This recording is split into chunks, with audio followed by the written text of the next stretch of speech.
On this week's ONEDOOR Studios update, John waxes eloquent. Jason talks about singing in the shower, but Tay, she really delivers the inside info on a project you may not have heard about. Welcome everybody to this week's ONEDOOR Studios update. Who's this in the corner up here? Tay, is that you? Oh, Tay. Hello. That's him. It's our favorite and only development director for ONEDOOR Studios. Welcome with us, Tay. So why do we have Tay on with us today? Well, we have some updated news to give you about a project that has been in the wings and we've been working on, and you might have seen it on our website a few months back. It is Messiah. And we wanted to talk about where we are in that project today, which is why we brought Tay on. So I don't want to steal your thunder at all, Tay. So I'll just let you talk a little bit about this project. Where are we? Where did it come from? Where did this project come from, Tay? Yeah. So we had a spec script come in from a writer named Sherry Wood. And we've been working for months and months, actually, on a really comprehensive and thorough outline for a rewrite on the project, mainly focused on expanding and elevating really everything about what was already a fantastic project, right? From its structure to its plot to its character development.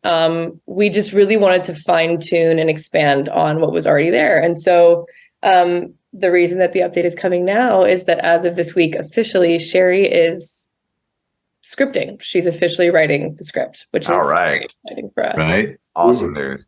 Yeah. This project was I think I read the script first time, I don't know, maybe almost a year ago, perhaps. And I remember it was a beautiful script as written. And I think, as producers, we sat down together and said, all right, so this is a beautiful script, great story. And being a production studio, we need to make this as commercial as possible and global reach as possible. So it's going on 5 years ago, I think, for me. Yeah, exactly. Wow. Well, it's such a celebrated piece of music. Everybody knows the music. Well, not everybody, but there's such a preponderance of people globally who are familiar with Handel's piece, and the story behind it is about as magnificent as the music itself. Yeah, and that's what kind of captured us. We were pretty astounded at what he went through. Anyway, I'm sorry. The thing about the music is, though, I mentioned Handel's Messiah, and people go like, "What? What are you talking about?" Then I go, Hallelujah. I go, "Oh, yeah, right. One." It's in like every Christmas film that's ever been made, comedy or not comedy. And so that's the piece of music that we're talking about. It's actually an oratorio, which is how long is the whole thing? It's hours long. It's many movements. And so this is a story of how that was written. And talk a little bit about some of this, the struggles, like a little bit of the flow of the.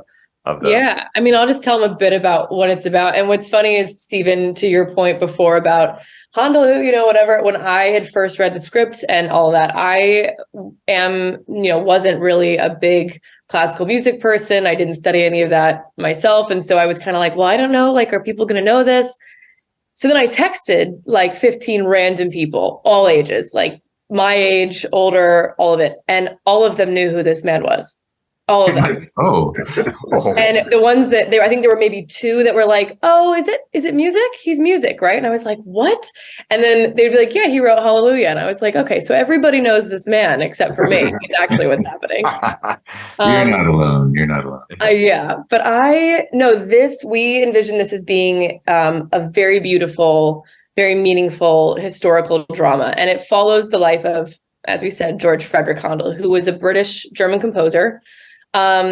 Very famous. He wrote, Messiah is one of, if not the most famous oratorios ever written in music history. And when you do a deep dive into Handel as a man and his life beginning to end, you find that it's not just that is compelling about him as a person. His childhood, his upbringing, a lot of deep-rooted internal struggle, a lot of loss.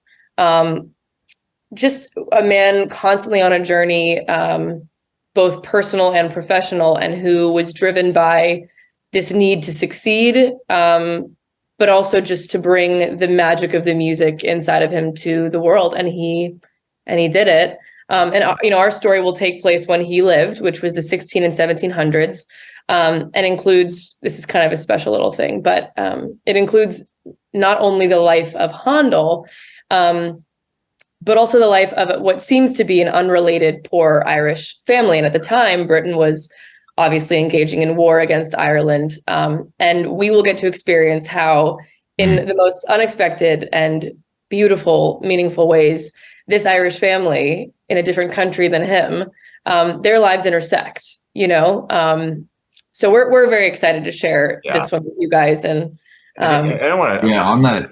Amazing. Sorry, go ahead. I was just going to say, on that note, I obviously I have to read quite a few scripts, and I'm not the type, I don't cry a lot when I'm watching movies or reading books or whatever. And to get me to shed a tear at the end of a script takes a lot. And this is the one that did that. It like you said, it wasn't sad. It was beautiful. Yeah. Without giving anything away, that the relationship between what Handel does on the opening night of his performance, what he does with the proceeds of that is mind-boggling, and we won't give it away. But it's something you've got to see, and also the struggles and how it was written, how the music was composed, at what point in his life was also astounding, and what was going on at that moment. So it's really rich story. So it's a story a lot of people have never heard. Yeah.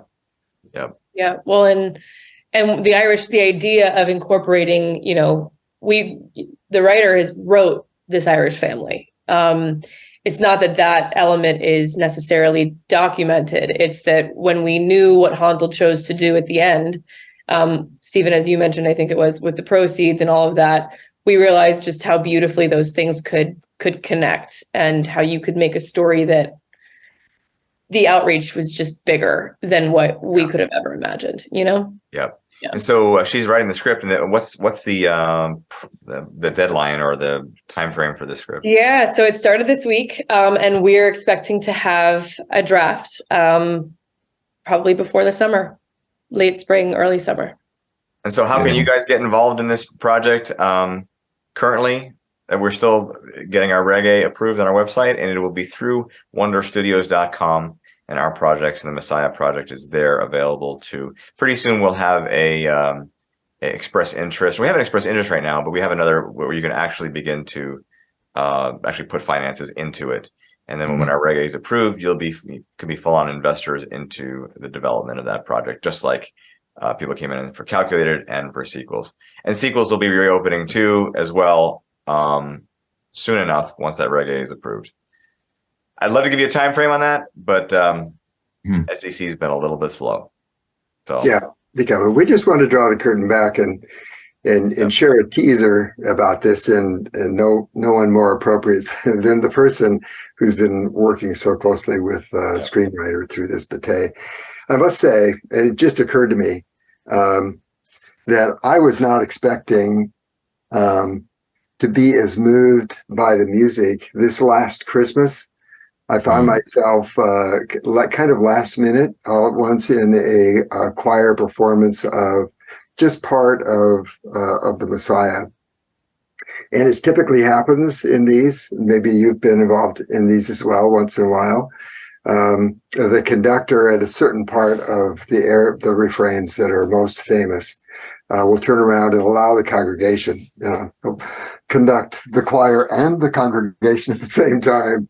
And I just was thrilled to start singing and could not sing some of it because I was so caught up in the spirit of the music and the reality that all these people, there was just over 1,000 people. So not a big crowd for these kinds of events that are held all over the world.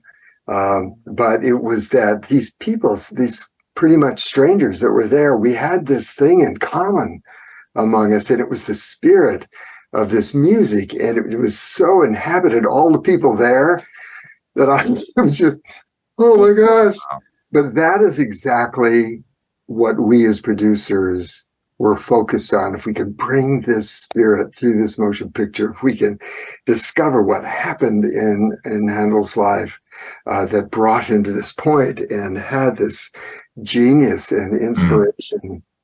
Yeah, flowed through him. miraculous genius. This was going to be a picture for awards. It was going to be a picture that would be treasured by audiences and one that they'd want to watch season to season.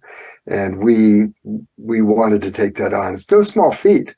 And it takes someone like Tay to work with writers who had the inspiration to begin with to waken this to a full-on fire, a full-on bring the house down. And Tay, I got one more question for you, Tay, in regards to the story. In our meetings, at least I think we did, we kept referencing other films. You know, hey, just like in such and such a film, this happened. Would you say that there's a little bit of a parallel, a very small parallel to some of the beats in The Greatest Showman in this story? Yeah, and that came up upwards of 40 times, I would imagine, during our calls for sure, which I think I have said this on one of these calls before. I love that movie. I think that music is so powerful. I listen to it like in the gym now. So, which nobody would guess that it's pump up music for the gym, but for me it is. But no, I absolutely would. I think actually a lot of our protagonist's character arc reflects very similarly to The Greatest Showman's protagonist arc. I think that a lot of this has to do with battling it out with your own pride, with expectations that are external, from external factors, from people. And, the lesson is sort of when you start to listen to the right voices, and pay attention to the messages from the right people or the right things. What comes out of that is usually so much bigger than you could have ever imagined. And I think that happens in The Greatest Showman. I think our movies are very different, but I do think there are some similarities that I find very exciting personally. But very different, yet some similar beats. So yeah. Tay, thanks so much for joining us today. It's been awesome. We need to have you on here more often. Of course, sure. I'm getting used to it now. So. Well, thanks for joining us, everybody, today. We want to keep you guys updated. And should we mention anything about the Rays? I don't even know where we are, but I know it's taken off like a shot. Oh, actually, yes. Two things in that regard. So, real quick. Last week, we did an update for MyStream, which is on. We didn't send it to everybody. We only those invested in MyStream. You guys have to watch the video we did last week with our new Chief Marketing Officer, Dan Cobb. You just don't have any idea who this guy is. You need to watch this video and just get to know him a bit. And so he's Chief Marketing Officer for ONEDOOR Studios and MyStream, and that raise is live on WeFunder right now, and we're up to 147? 143. 143,780 with 262 investors, I think, is where we're at. So if you haven't been over there yet, links in actually 293. Oh, 293 investors. All right, climbing real fast, and it's growing. And I was just gonna add about John. You're talking about your experience singing. I had a similar experience this morning in my shower, singing that song. It was fantastic. Stop visualizing, everybody. It really did. It's just amazing music. That's awesome. And your whole family came in. Yeah. No, I was actually at the gym. This is amazing. Yeah, I heard it from my house too, and I was crying also. Jay, you were singing in the shower. You were crying for a different reason, though, right? Oh my god. What'd you say, Tay? We have to finish with I said Jay just clarified that it was the shower at the gym. You were singing this song at the gym? Not that loud, but yeah, it was. It's such a great song. In falsetto, though, right? Hallelujah. All right, you guys. All right, guys. That's enough. All right, we'll see you guys next week. Yeah.